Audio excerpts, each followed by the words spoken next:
Shalom, damai di hati. Selamat pagi saudara-saudari yang dikasihi dan diberkati Tuhan. Di pagi hari ini, sebelum kita beraktivitas, marilah kita membaca dan merenungkan firman Tuhan. Namun sebelum itu, mari berdoa. Kami mengucap syukur padamu ya Tuhan Allah, pemilik kehidupan kami. Untuk hari yang baru, di dalamnya kami boleh menikmati umur panjang, kesehatan, kekuatan yang berasal daripada Tuhan. Dan saat ini ya Tuhan, sebelum kami beraktivitas, kami mau untuk memperlengkapi kehidupan kami dengan firman-Mu. Maka diberkatilah firman-Mu ini, agar senantiasa boleh menjadi bagian dalam kehidupan kami, untuk menuntun kami agar selalu berjalan di dalam kehendak Tuhan. Tuhan menolong kami bukan hanya menjadi pendengar-pendengar firman, tetapi juga kami yang mau melakukan firman ini dalam kehidupan beriman kami. Terpuji nama-Mu ya Tuhan, ini doa kami. Haleluya, amin. Saudara-saudari yang dikasihi dan diberkati Tuhan, mari kita membaca dalam Alkitab Roma pasal 15 ayatnya yang ke-9 dan ayatnya yang ke-10. Firman Tuhan berkata, "Dan untuk memungkinkan bangsa-bangsa supaya mereka memuliakan Allah karena rahmat-Nya, seperti ada tertulis, sebab itu aku akan memuliakan engkau di antara bangsa-bangsa dan menyanyikan mazmur bagi nama-Mu. Dan selanjutnya, bersukacitalah hai bangsa-bangsa dengan umat-Nya." Terpujilah firman Tuhan.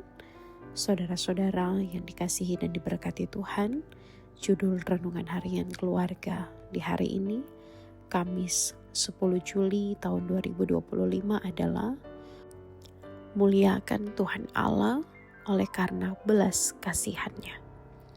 Keluarga Kristen yang dikasihi dan diberkati Tuhan, mungkin tidak ada yang membantah bahwa sukacita dan kegembiraan bagi kita adalah ketika kita mendapatkan penerimaan dari orang lain, bukan penolakan. Sebab penerimaan berjalan seiring dengan pengakuan.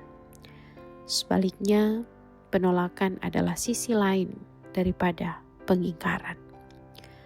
Paulus sesungguhnya mengingatkan jemaat bahwa mereka diterima karena rahmat-Nya atau kemurahan hati Tuhan Allah.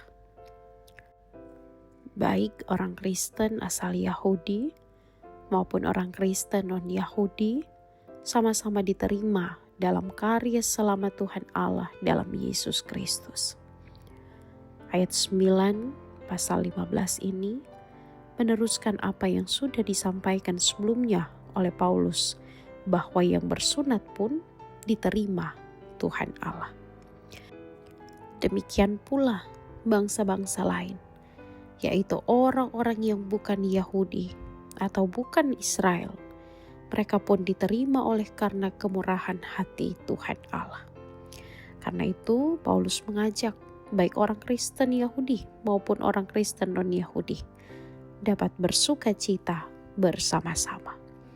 Paulus mengutip ayat Perjanjian Lama, Ulangan 32 ayat 43. Bersukacitalah hai bangsa-bangsa dengan umat-Nya. Keluarga Kristen yang dikasihi dan diberkati Tuhan, firman hari ini mau mengajak kita untuk terus melihat bahwa kita sesungguhnya adalah orang-orang yang tidak pantas di hadapan Tuhan Allah. Namun hanya oleh karena belas kasihan-Nya dan kemurahan hati-Nya, kita diterimanya dan memungkinkan kita untuk memuliakan Dia. Kesadaran ini penting agar akhirnya mengantar kita untuk dapat menerima orang lain. Sebab sebenarnya status kita di hadapan Tuhan Allah adalah sama, yaitu orang-orang berdosa. Sehingga dari firman Tuhan Allah ini kita belajar bahwa kita semua adalah orang-orang yang mendapatkan belas kasihan Tuhan Allah. Tanpa belas kasihannya, kita tidak dapat memperoleh kehidupan kekal atau keselamatan. Kiranya Tuhan Allah memampukan kita. Amin. Mari berdoa. Ya Tuhan Allah, kami bersyukur sebab hanya karena belas kasihan-Mu, kami memperoleh hidup dan keselamatan. Sehingga kami boleh bersuka cita serta memuliakan Engkau. Ajarlah kami untuk dapat memberitakan berita ini bagi banyak orang, supaya kami bersama-sama dapat memuliakan Engkau. Di dalam nama Tuhan kami Yesus Kristus, kami berdoa. Amin.